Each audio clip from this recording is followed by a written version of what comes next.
The next one I wanted to talk about, number two. So this has to do with a probationary period.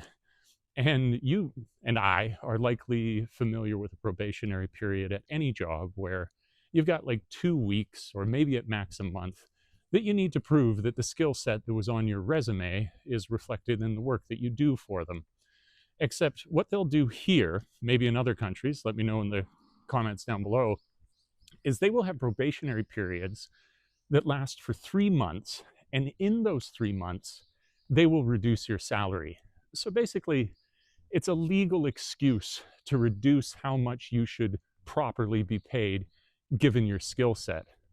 Now, in fact, my fiance, with the most recent job that she's working at, they did this to her there. They said in the first interview, or maybe it was the second, that, she seemed like a great candidate.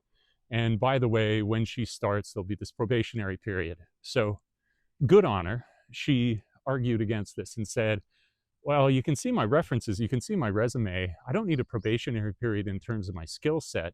I should be brought in at full pay, just to keep it simple. And the CEO conceded, all right, fair enough. We won't put you on the probationary period. Good, right? Seems good. Well, about 3 days later, she gets an email that says, a mistake was made. That cannot be the case. You will, in fact, have to be put on it. And I was like, well, that doesn't make any sense. If you can't trust the CEO's word, then I don't think you can really trust this company. Maybe it's time to do a little bit more job searching. At which point she shared with me, it's not from the CEO. I said, well, who's it from?